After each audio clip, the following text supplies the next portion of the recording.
Said you read that paper? Yeah, I can teach you how to walk to it. They hating? Yeah, I can teach you how to talk to 'em. Shine, yeah, go ahead and raise your wrists on 'em. Ball, yeah, now pose and take a pic on 'em. Ooh, kill 'em, ooh, kill 'em, ooh, kill 'em. They all up on my body. Ooh, kill 'em, ooh, kill 'em, ooh, kill 'em. They all up on my body. Grinding. I want to reference something that I was reading about, and I saw that you got a name, the Mink Coat Legend. The Mink Coat Melody, yeah. Walk me through the night. Where'd you get that name? Man, so I own like 3 or 4 mink coats in general, and when I perform, I typically used to wear them all the time. Again, you know, just to have you put that shit on, and you just gotta let them know that you just on some player shit. But then it got too much, man. Like, people were expecting me to like check the mailbox in my mink coat. Or like, yeah, you know, it'd be ridiculous. Like, if I went to another show, they'd be like, "Oh, you ain't got the mink on," and I feel like I let people down because I didn't feel like wearing it. And then there was like, I had like 3 different minks, and there was like a white one, and that's like the mink. And like, when I have that on, you got to be mentally prepared for that one because it just it brings too much attention. It's too much power. You know,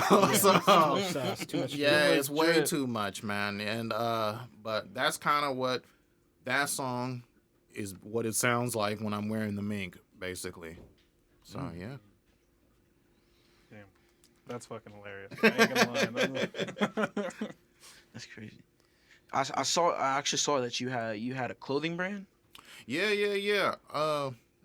What's the name? I mean, there's not really a name of it. It's my brand. Yeah. I'm a designer. Let me put it like that. But I also wanted to make like merch, but I didn't want it to be like rapper merch. I wanted it to be like this person puts it on as if like they were gonna put on a real T-shirt, a real garment. And it's one of those, like, if you're in the cool club, if you know, like if another 88Killa fan sees you, they're like, oh shit, you rock with 88Killa, but it looks like a real shirt, something that you can wear all the time, everywhere. So that's why I do kind of like minimal logos, minimal slogans, and stuff like that. It's stuff that I would wear, because I'm not really big in wearing like people's face all over my clothes. Yeah, or the logo or something. Sometimes, I mean, it just depends. But sometimes the logos be whack too, and you know you want to support the artist, but like you be like, that shit's whack. And so, that shit looks good. So, ironically, I did do a shirt with my face on it, and that motherfucker sold out. So I guess I need to put my face on more stuff. But ultimately, the brand is just something that my fan can. I hate the word fan. That's gross. People that listen to me and enjoy my music can get with. So, yeah. You know, as someone who isn't involved in that industry at all, or even behind the creative process as far as making clothing goes, like, it's going to probably be a little bit of a vague question just because I don't know that much, but, like, walk me through, like, what's the creative process like for that when you're coming up with something that you know someone's going to wear, especially, like you said, with the intention of, like, wearing every day. Or not every day, but you know what I mean. For me, I start with, would I wear this?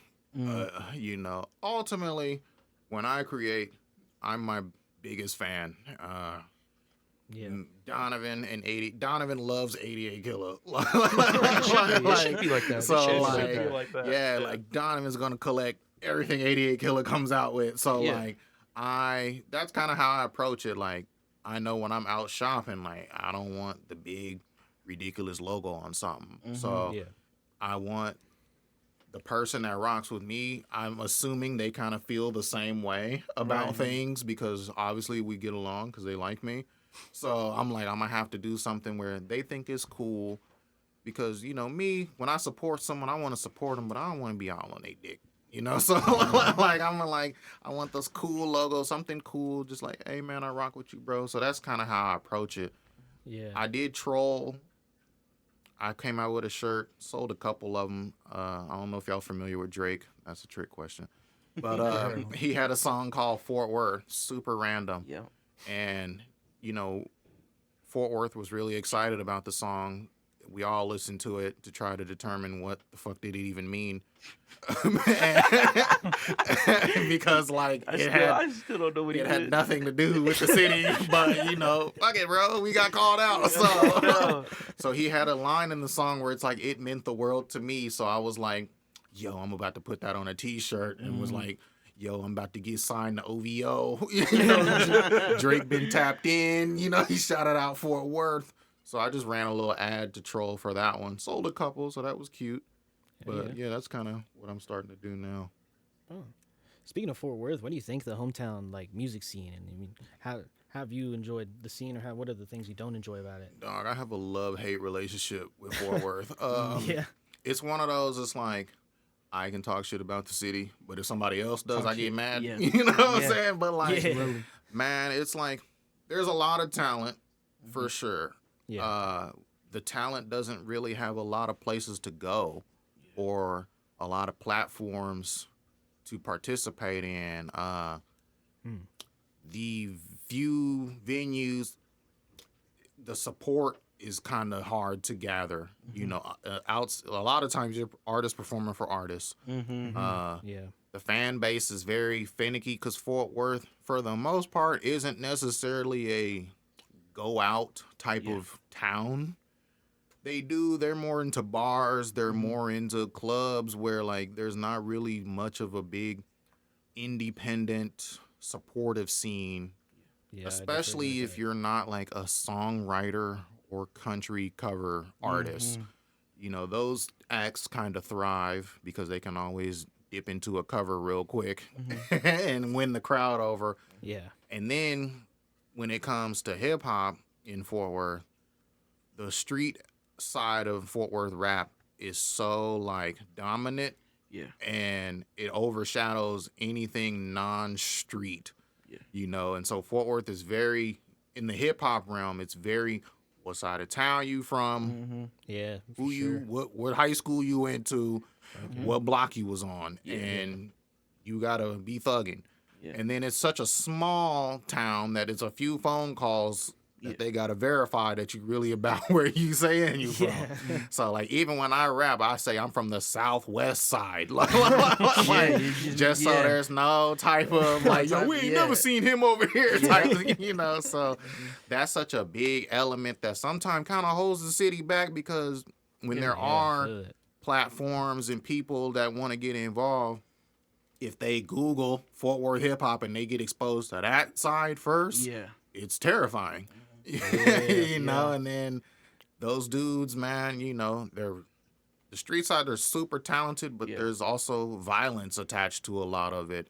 And then so that's where I come in trying to be the balance, you know, to circle back to that, to be like, there's a whole nother wave over here doing it.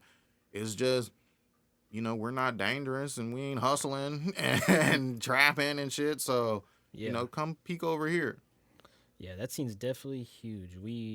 Our first studio and our first apartment was on the east side. We lived on the east side. Definitely worked with a lot of artists from that side. So, yeah, we got our fair share of taste of that side of the scene, the side of music, and definitely, I don't know, it was a growing process, but we learned a lot, taught us a lot. But it was cool because, but you're right, like that is so dominant, and everyone goes for that style, and that's the only thing that I seems to see that brings so much. I mean, because it's kind of like exciting, rap and WWE are pretty much the same thing, you know? So, like, you get your heroes, you get your heel, and it's all fun and games, except these dudes don't realize, like, hey, bro, it's not supposed to be for real. So, like, they go out and actually kill each other, and it's not fun anymore.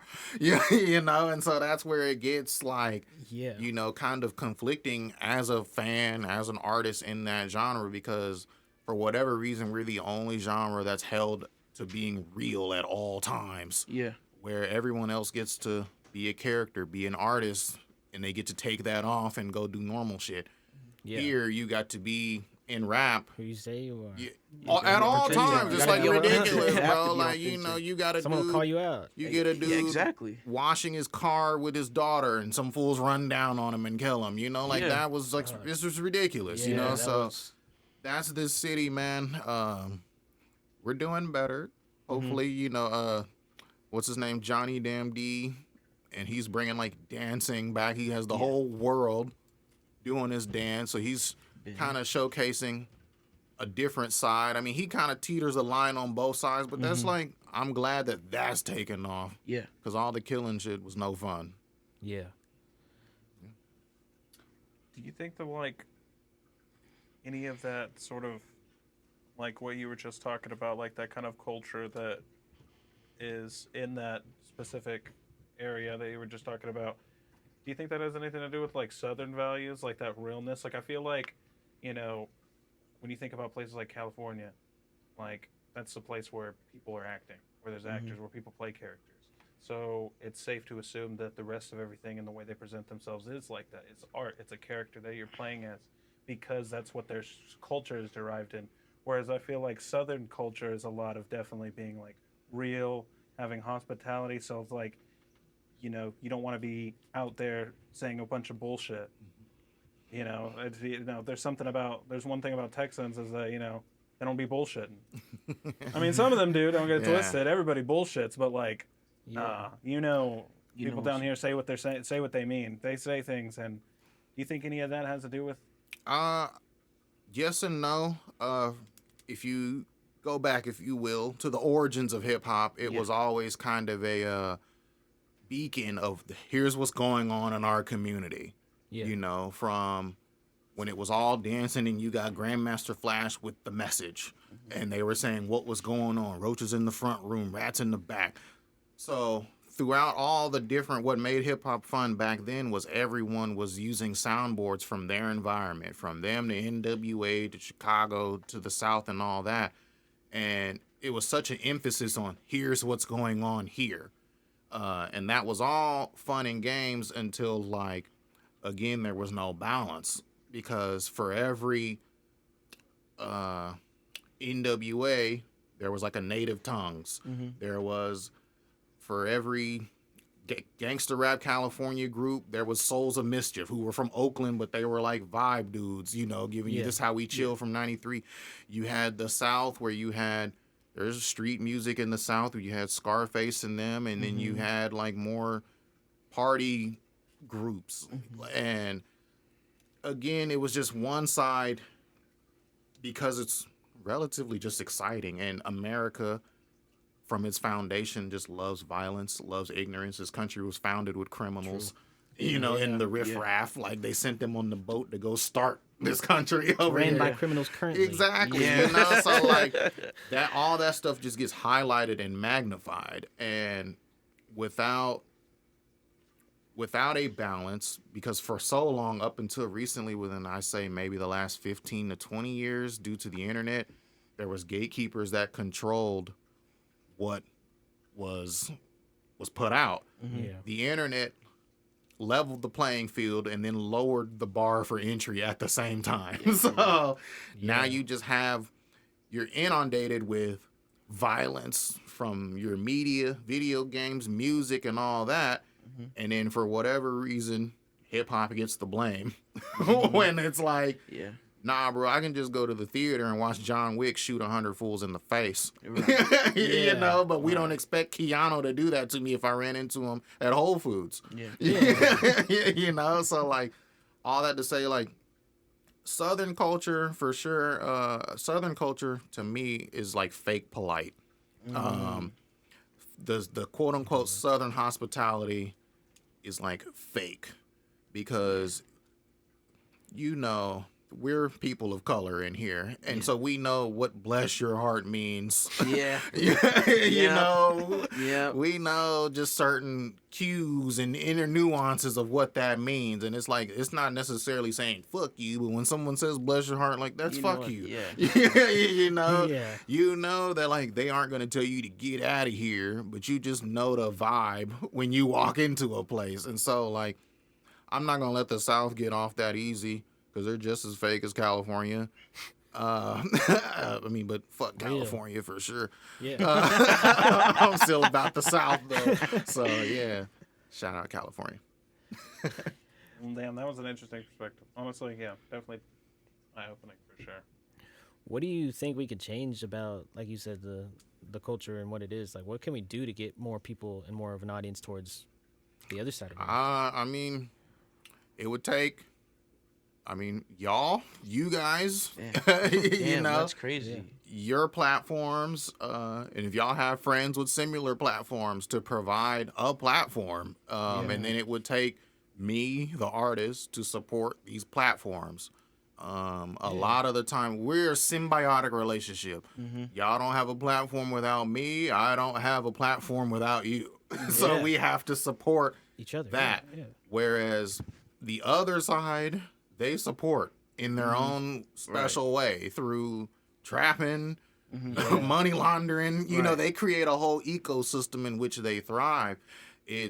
We're doing it the slow, honest way. So, you know, a lot of times there's going to be a lot of instances where this stuff we're not going to make money. We're not, money isn't going to be made off rip. Money is going to be made sparsely here and there. A lot of this stuff is going to be for the love of the game, you know, but it would take all of us to kind of create our own ecosystem over here. And it can be done because there's so many other artists on here. Right. But like these platforms have to be legit and of quality in order to compete. Like I say, the league, you know, like y'all, this is a independent podcast right now, but like, in my opinion, y'all's league is like the Joe Rogan, you know, like that's who like y'all are competing against. That's the field, you know, the on the radar. Like that's who I'm waking up. I'm listening to all the artists and I'm like, does my music sound on par with A$AP Rocky or Larry June? Because we're all battling for the bandwidth of the consumer. Right. So it has to match.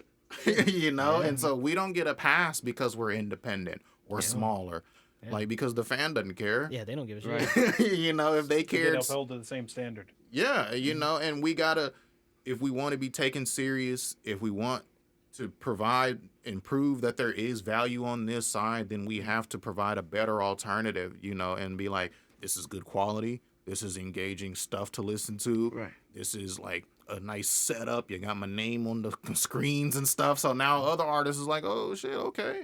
Yeah. You know, it's not some bullshit. So like that's what it would take because that other side, they got it. You know? So they do, we gotta catch up and exceed.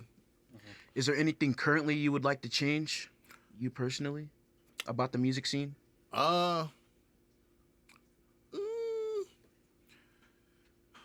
We need to make better music. I say that all the time. You know, a lot of us think because we're independent and we're not on that other side, quote unquote, that like that should be enough. But I grade music on basically a simple rule. Does it jam or nah? That's it. It doesn't matter. You recorded it on a $10,000 mic and you had Drake's engineering here. If the shit don't jam, it don't jam, bro. And like that comes for me and that's for everybody. Because if it don't jam, it don't jam. You know what I'm saying? So like we as the scene, like y'all were talking about how y'all seen me at a show. There was probably maybe 15 some odd 20 some artists up there. Yeah. You know, and some of them weren't rememberable. Some of them weren't, I don't even know if remember is a word. Don't sue me. But some of them weren't memorable. Some of them, you know, were okay. Some of them were good. And it's like, yeah, and that particular event was a testing ground for people to test things out. But again, we're in the league, man. You know, so we got when we step on that court, it don't matter. Like we can't thumb our nose up at one side and then we tell the consumer, hey, come rock with us over here. And then when we give them our product, it sucks. Yeah. You know, like, so we got to come with the slappers. You know, we got to come with the joints. We got to put the cool clothes on, quit rolling out of bed, coming to the shows with that bullshit on, quit shooting videos with ugly ass girls in them. You know, quit putting these regular base model vehicles in your videos. Like, quit having your homeboy with the bullshit camera shoot your videos. You know what I'm saying? Like, we in the league. You gotta in try. the league, act like it. Yeah, you know. The and standard so, is like when I try to shoot videos, you know, I try to get like the cute homegirl to come and show a little leg. You know what I'm saying? You know, I try to, make a jam, get the good quality stuff because I want my stuff to compete. And so you guys, as the media portion of this relationship, like, y'all got to have something excited to report. Y'all got to have something engaging to even want to research and sit down with people and listen to. And so as artists, what I want to improve and challenge anyone that's listening to is make jams, whatever that is. You ain't got to make bullshit, but you just got to make jams. You can make thoughtful jams, conscious jams, dance jams. Just make something that we going to want to listen to more than once.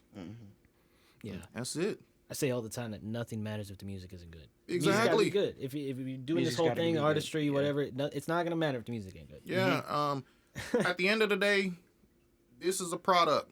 Yeah. Exactly. And we got to picture ourselves as we are in the universal target. And that person is walking up and down the aisle with their shopping cart, and they walk by 88Killa and they're like, oh shit, and they want to put that in the basket because it jams. Yeah. If I didn't want to be a product, then we don't put that shit out. If you don't want to, as an artist, it's all fun and games. You can be an artist. You can do it for the music. You can do it for the culture, and that's perfectly fine. But the minute you put that shit out and you put it on a DSP, and someone had to pay a $9.99 monthly fee to listen to it, or $1.29, you in the game now, kid. Right.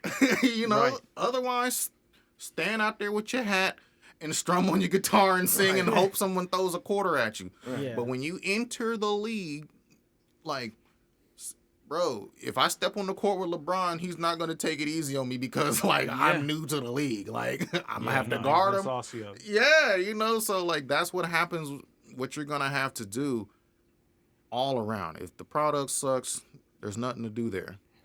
So, definitely as somebody who's a newer artist, hearing this, saying, you got to put yourself up to the league, you got to put yourself up to everybody else, sometimes they can get discouraged. I mean, when they compare themselves a little bit too much, how do you kind of walk that fine line where you're not comparing yourself, but you're, what's the word I'm looking for?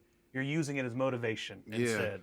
What I would tell someone is you can't compare yourself in theory. Like, I'm not Jay-Z, but what I can do is put my best foot at the time forward. Yeah. And as long as I'm constantly putting my best foot forward, I'm going to progress and I'm going to evolve. So with that saying, you newbie artists, save your money and go to a real studio, record something and get it mixed with good quality. No one can tell you a story and no one can tell you if your art's whack. Art is subjective. So I'm not here to tell you what to sing or rap about. You just put it out, but you don't want to do your stuff a disservice by putting out some bullshit. You know what I'm saying? And so you don't have to go to the $10,000 an hour studio. But there's a studio that might be $60, $70 an hour that can get you something cool that you can put out with some respect, and then you want to do that. You want to go take you some decent pictures. You want to get a haircut, put a nice outfit on, look like an artist. You have to take yourself out of yourself and say, now, if I'm scrolling Instagram and I'm scrolling and I seen this motherfucker, would I listen to it? Does this fool look cool? Because that's what we do when we attach ourselves to artists. We see ourselves in the artist. They are our spokesperson. So for that newbie, you're not gonna have the resources yet as the Drakes, the Travis Scotts. But if you go back and do your research on them, they didn't either. Right. But they always put their best foot forward. A lot of us, especially in this alternate realm, is kind of what I call us. We get into perfectionism. We get into hoarding because it's cool. And then we get into this, I mix and master and shoot my own video. Try to wear all the caps. Yeah, and then I interview myself, and then I edit it, and I do everything myself. And it's and that's why you stuck, bro. Or so shit's swag. That and you gotta you gotta have a team per se. You gotta be able to kind of relinquish some things. You gotta be able to say, you gotta have your homie with the camera be like, hey, bro, that outfit's not cutting it, or quit posing like that. You got to have your girlfriend to say, do your hair different. Right. Yeah, shave your face or whatever you got going. So there's things that a new artist could do that, again, if they not interested in playing in the league, that's fine. Mm-hmm. But once you put your art out into the realm, you are no longer in control, of how it's perceived. Mm-hmm. So obviously you want to put your best out, because after that, it doesn't belong to you anymore. Right. It's not yours. So is that what you want out there representing yourself? You want to put some bullshit out there?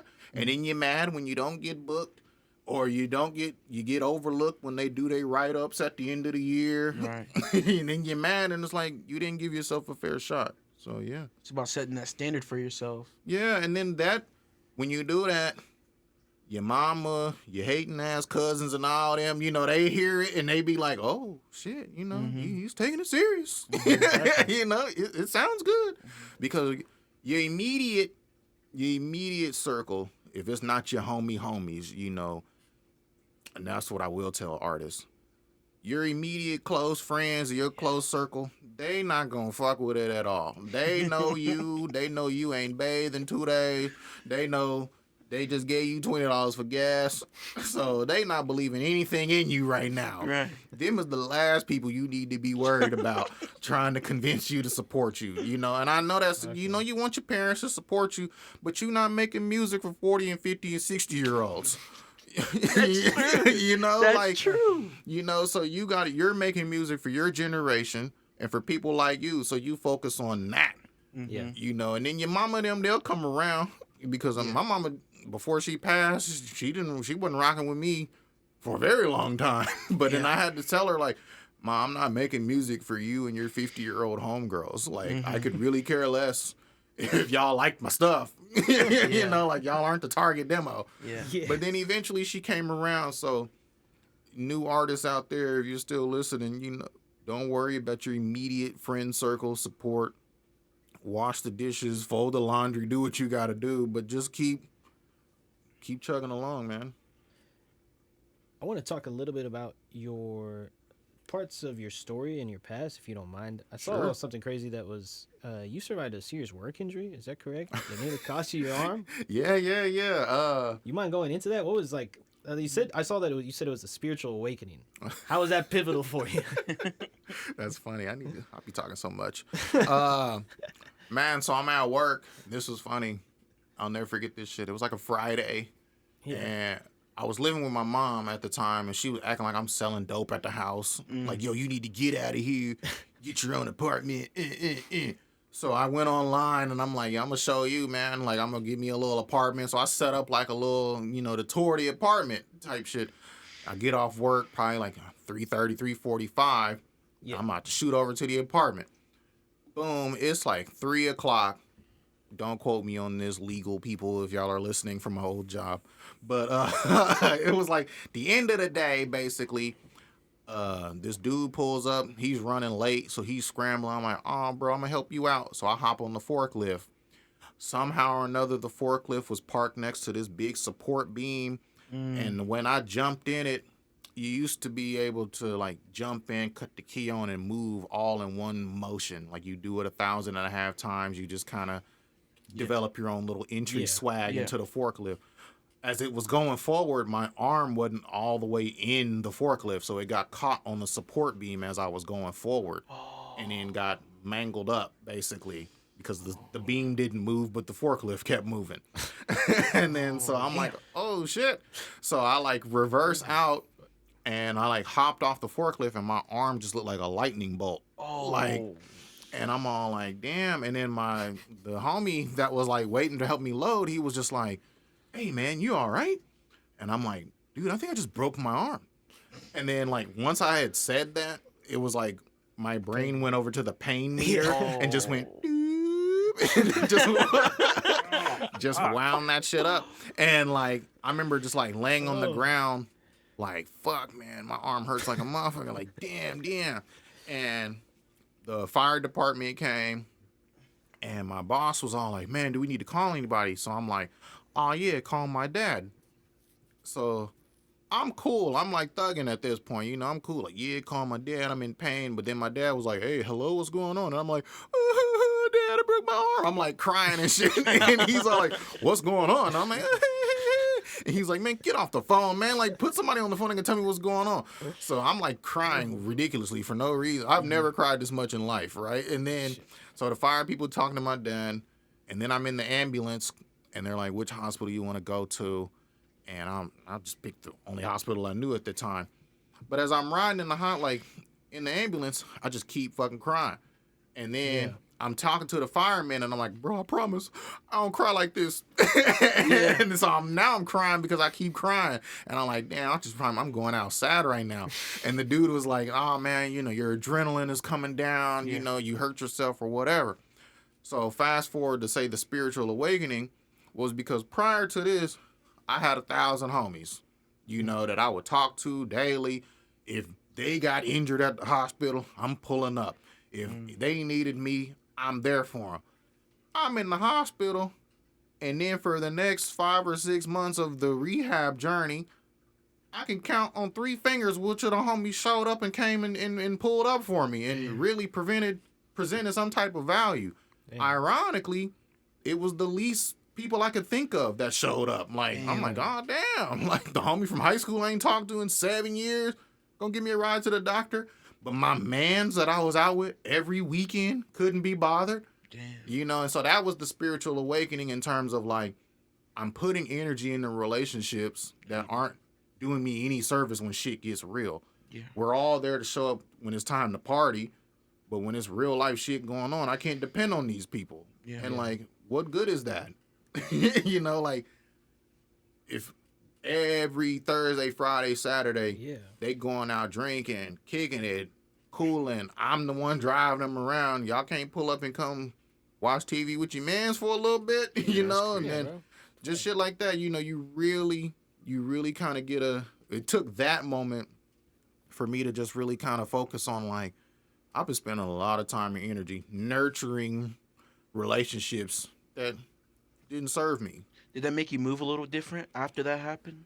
Yeah, and that's kind of where the fallout began with the before mentioned group, where it was just kind of like, y'all don't really rock with me like that. You know what I'm saying? And like, we not really beefing, but I see what it is. Yeah, where priorities lie. And it's like, we gonna be cool, but I'm not gonna be available as much as I have been. Mm-hmm. Yeah, keep people at an arm's distance. For sure. Damn, that's tough. That's tough. Definitely. It's all good. That's tough to go through, bro. I saw that you used to be part of a label and you left it on your own terms. Is that true? Yeah. And then you kind of started your own thing, right? Yeah, that label was hilarious. Hilarious time. So it was one of the members in Brain Gang, my man Ish. He should be listening to this because he's supposed to be my friend. But he is always on the internet doing God knows what, right? Mm-hmm. But so he found this label, and they were from the UK, and they liked him, so they had signed him to do some production or whatever. Then he put them on to me, and they liked me, so they signed me. Mm-hmm. Then they sent like a rep from the UK to just kind of come to Dallas and set up shop. And their plan was to have like a UK division and then like an American division starting in Dallas. So they assigned a handful of artists, including me. And everything was all good.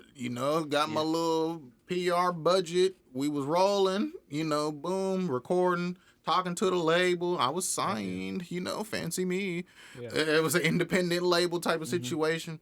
But then, my publicist at the time, I'm getting ready to drop my new project according to the label structure.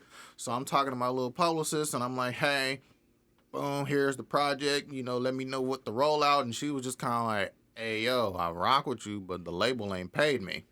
So I'm all like, oh, no problem. That's just a quick phone call or an email. Mm-hmm.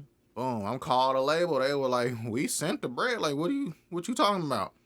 Come to find out, the Dallas label liaison man was taking the bread and then fucking off at the bar doing whatever he wanted to do, but dispersing it to the artist.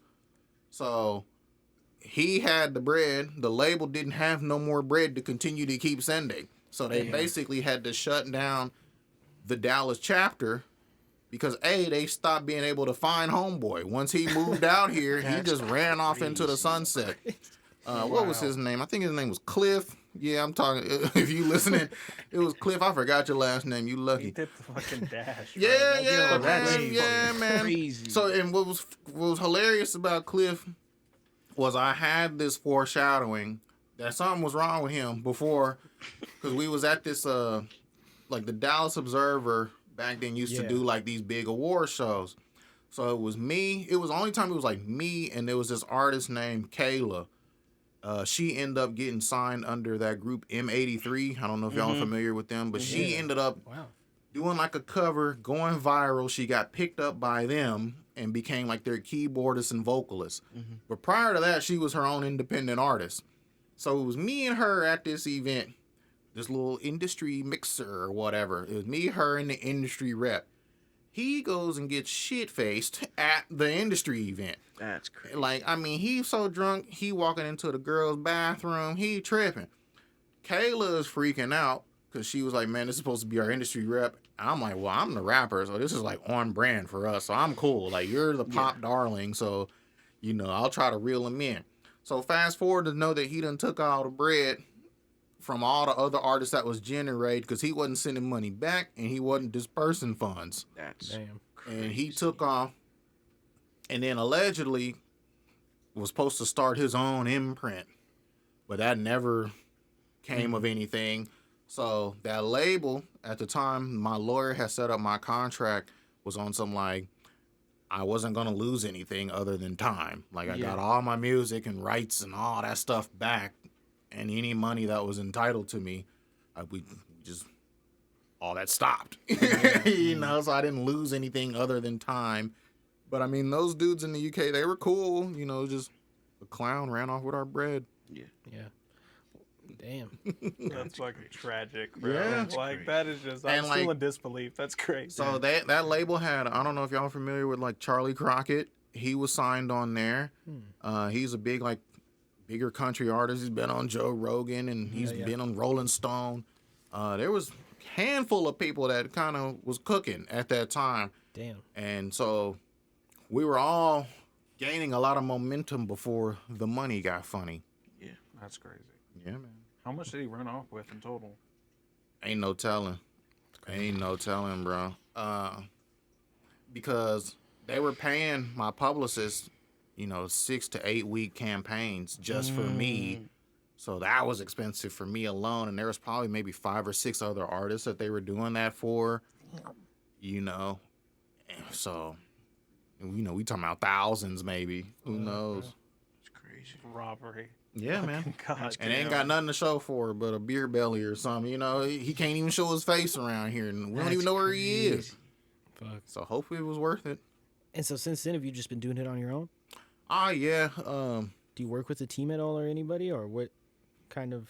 Not officially, you know. Yeah. I mean, I got my producer homie, my engineer homie. Yeah. Got a homie that everyone's a homie that does something, you know. The DJ homie, the photographer, the video dude, like just straight independent grind. Connections. But everybody that, you know, I entrust is they're good at what they're doing.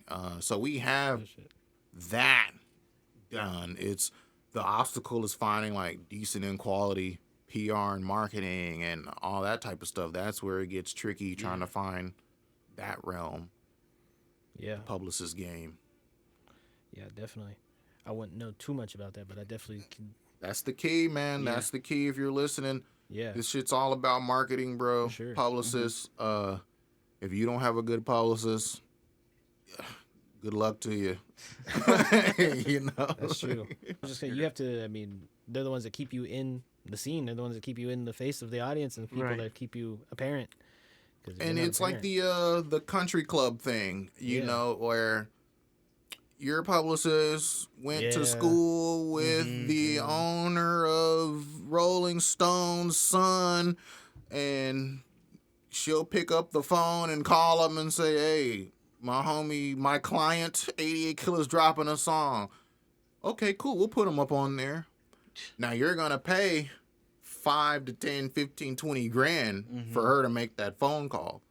But like that call doesn't exist if you don't have her or him that has the connection with them or them. Like nothing in this realm is by accident or by luck. Everything is paid for, you know? So like when these little independent artists just put out a song on SoundCloud and it got on the radio, like psych, like that was somebody behind the strings, you know, that was pulling those strings, making those phone calls.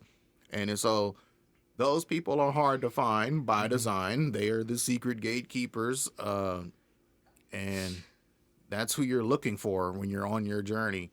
And there's a lot of sharks in that world too. It's a lot of dudes and people, I'm not going to hold just the dudes, who were working for a label at one point, got fired for God knows what. But then you meet them and they tell you, oh shit, I worked with Frank Ocean, so-and-so and so-and-so.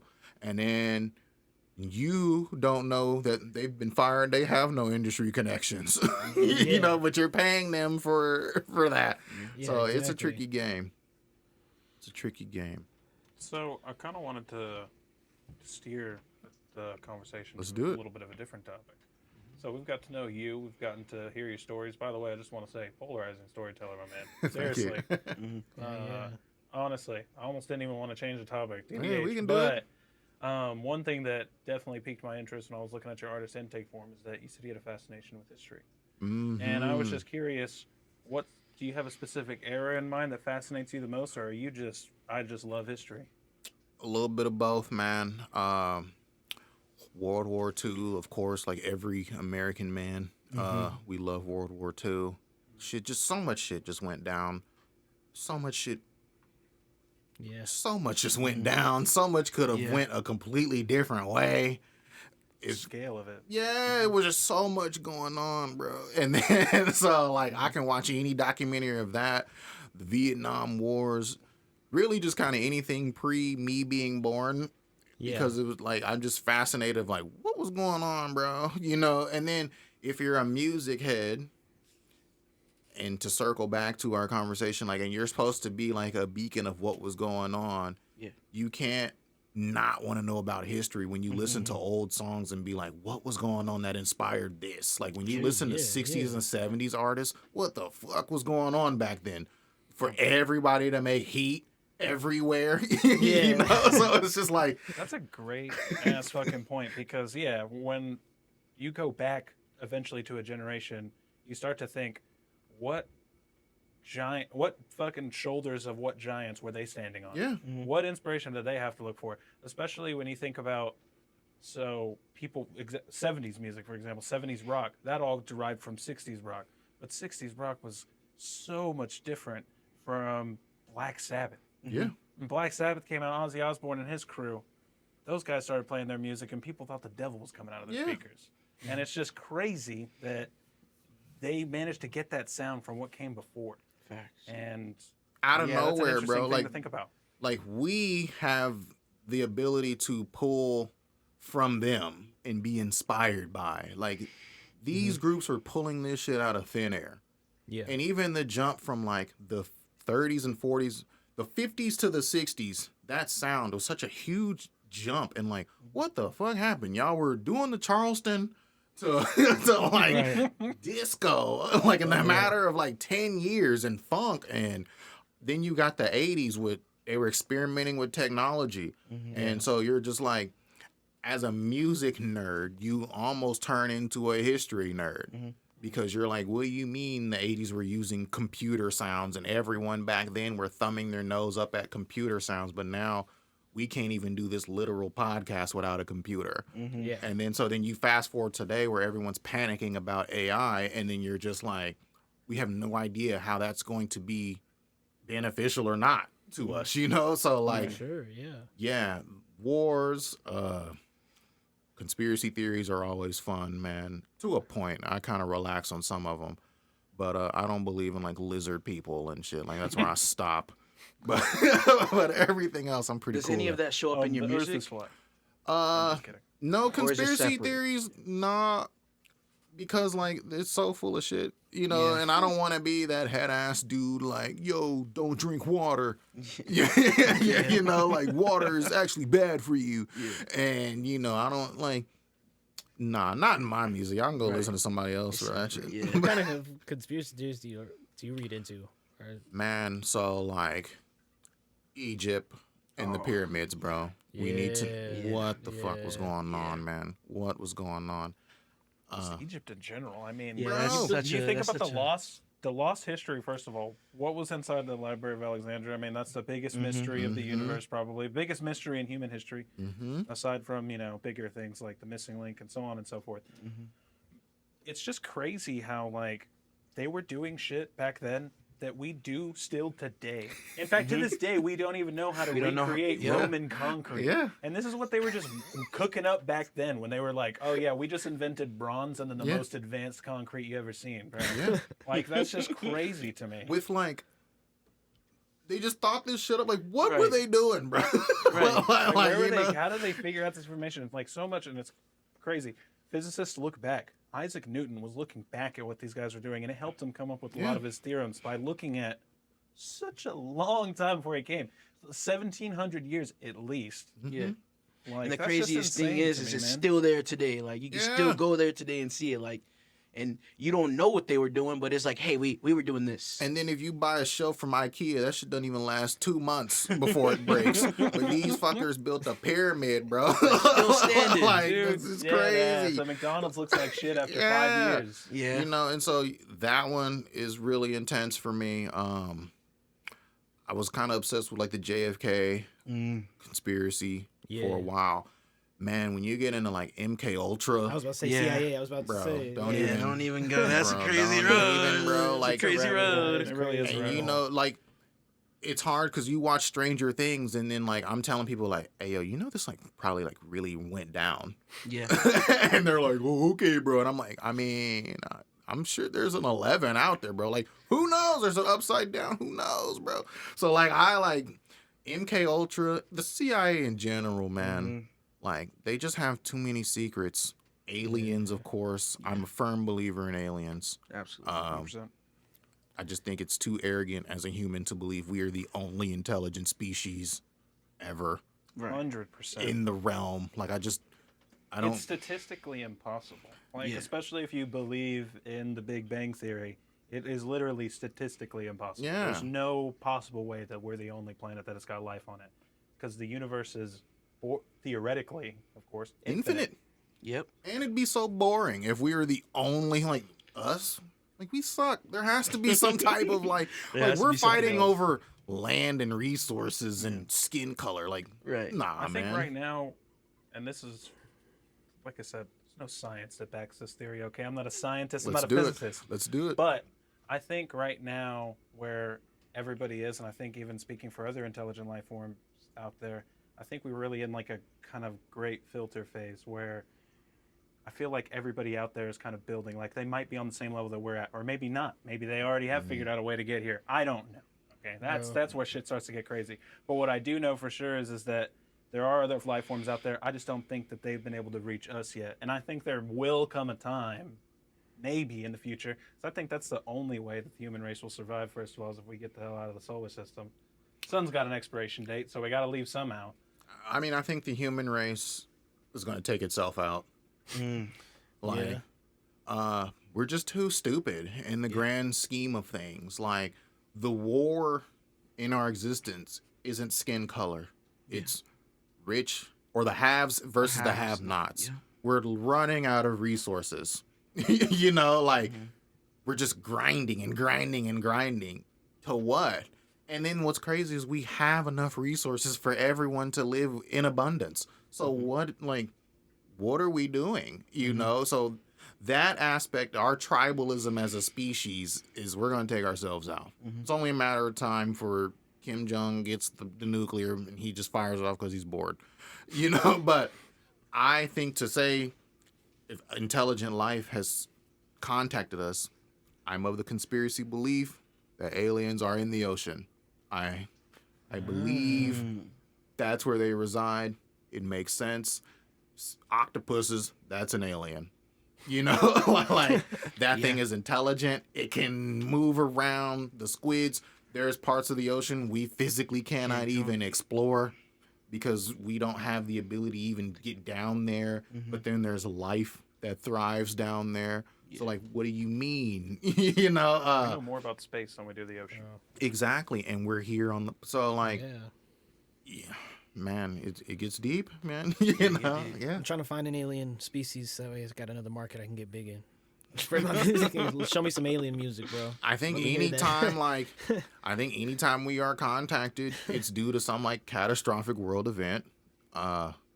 If you're of the belief that aliens didn't even start showing up until we started playing with nuclear and atomic bombs, because they were like, what the fuck are y'all up there doing?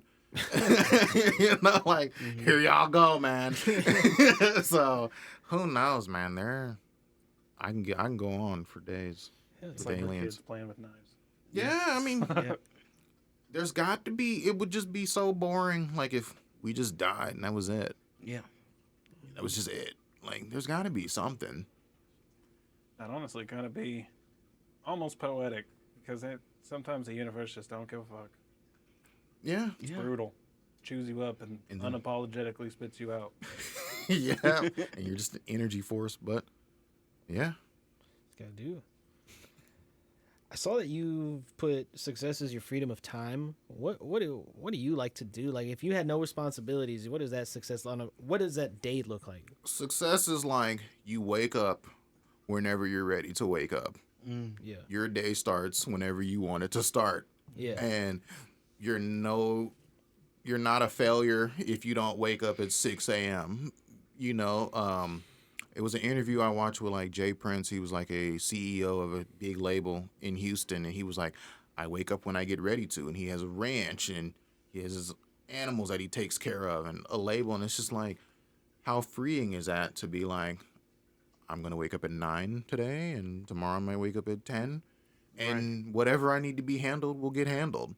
Yeah. You know, and like that's to me the success where like if I don't want to do something, I don't want to do it. You know, like to be able to say no because I just don't want to, or to do things that I don't have to do for like money and time and stuff like that.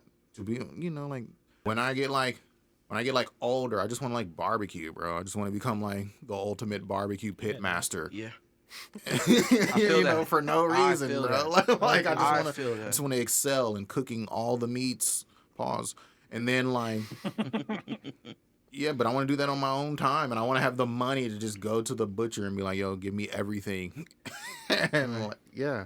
You're laid back and in your dreams, your success, and in your music, dog. It seems like that's your entire.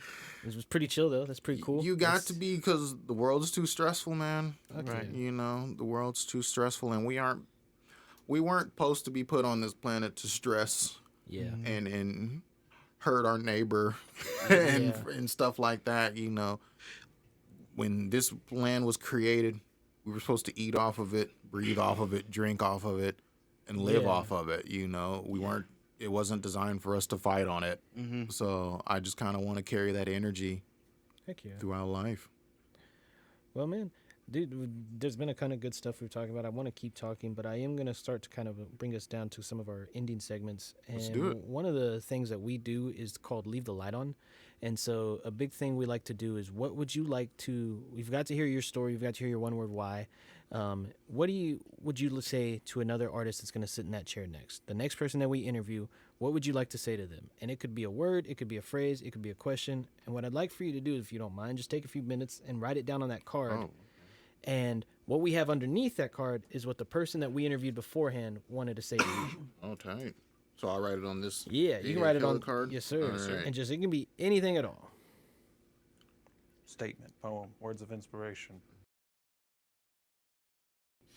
Boom. All right, I'm done. Yeah, man. So we're gonna keep that private for now. We'll read it out later. And if you don't mind, just taking Don's card. Flip it over. And seeing what he said to you, letting us know. Real recognize real. Don't worry who you ain't attracting. That was Don from the Sound of Nebula. Real good artist. We actually had him in earlier. Shout him out. Yes, sir. Well, so yeah, the biggest point of that is just we're trying to pass the message, pass a way for them maybe to also the next person who sits down reference and go back and look at your episode. Look at who the heck is 88Killa? Let me go check this. Let me go check this dude out. Don't worry who you ain't attracting. Yeah. Hell yeah, man. Takes a lot of living to come to that conclusion. Mm-hmm. Sir, yes, sir. I want to go into next. I guess I want to give you a chance to kind of just shout anybody out. I want you to, anybody who's meant anything to you in your music career or in your personal career and in your journey and anyone that you just like to give a shout out to, Doug. I definitely want to shout out, like, the women that shop at Trader Joe's. Yeah. And I want to shout out women who shop at Alo and Lululemon. We appreciate you a lot. We do appreciate you. Let's see who else I want to shout out. You big fan of sundress season? Are you a fan of? Yeah, man, I'm a leggings dude, bro. Yeah. I'm like a matching leggings, Something about that, like, yoga fit, man, just kind of does it. The sundress is cool, though. Like, it's undefeated. But that leggings get up, bro. And then with, like, the scrunchy sock and New Balance shoe type of thing. Like, yeah. That's the target demo of who I'm making music for. Sir. Yeah, you definitely want to shout out those people for sure. Oh, you want to shout out the baddies in HEB as well. That's a lot of untapped potential in HEB. Especially over there by the tortilla section. Shout out to the tortilla maker, the fresh tortilla maker lady over there, just pumping them out nice and warm and fresh. I want to shout out, who's calling me? Whoever this is calling me right now. It's probably my daughter. Nope, it's not. But shout out to my man Doggo. That's funny. He's my producer. Shout out to all my art friends. I don't want to shout them out singular because I'm gonna forget and they're gonna get emotional. Yeah. And then they'll never shout me out on shit. So let's see. I want to shout out. I want to appreciate like BMWs. I'm kind of upset with the current designer because they're like just destroying the legacy of the vehicle, but it's a really cool vehicle overall. I want to shout out Nissan for discontinuing the Altima. Yeah. In theory, I would like Nissan as a company to discontinue, but that's a battle that we'll continue to fight. They almost went out a couple years ago, did they not? Man, ironically, I used to work for Nissan, bro, and I hated them. Shout out to like my Nissan coworkers. We was in the trenches, but like you Nissan drivers, man, I hope you have everything negative that comes to you. Because that's what you get for buying that car. You cheap fuck. And then like shout out to all my truck drivers out there. Yeah. Because I've spent many a times trying to ratchet down the tarp and just driving. Shout out to the truck stops, the lot lizards. We appreciate them providing comfort and warmth on some of those lonely nights. Shout out to the girls that used to work at Paris on Harry Hines. That got shut down because y'all went on YouTube and made 80 videos about it and made the spot hot. And so now y'all have decreased employment opportunities for those women out there. Couldn't just keep a good thing going. Shout out to EG's. It was a strip club that I used to frequent in my younger years, and they never played my music. Then I finally get them to play my music, and then they shut down. So that was fun in full circle.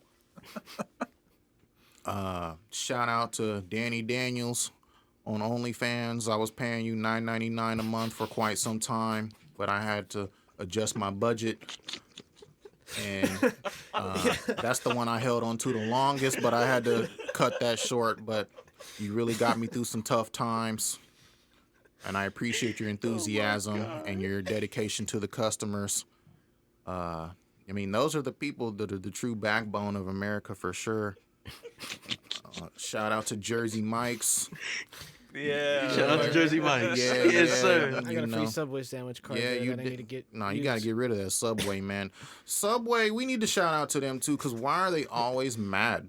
Like every time you go in there, they're always mad that they gotta make a sandwich, and it was like, y'all came up with this concept, not me, bro. like they're always pissed that like you came in there to eat. So They just switched back to 24 hours. did they really? Yeah. Man, that's Like, dangerous. That's dangerous. That's why they. Yeah, they're always just mad, bro. And it's like, damn, bro, I just wanted something to eat. That's why Jersey Mike's is superior. Yeah. Who else, man? Can I lay some grievances out? Sure. All right. Go for it. And y'all can cut this. But this is the summer, man. And as I'm traveling through Instagram, the hoes aren't hoeing. Like, I'm not seeing a love legs, thighs, and feet on the gram, and it's really hard to draw inspiration when y'all are all like not being frisky and fun. You know, so I encourage y'all to like get out there, show something above the knee.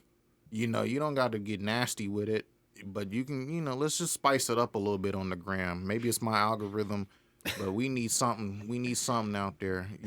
I'm just going to challenge y'all to get spicier out there. Yeah. Shout out to the men.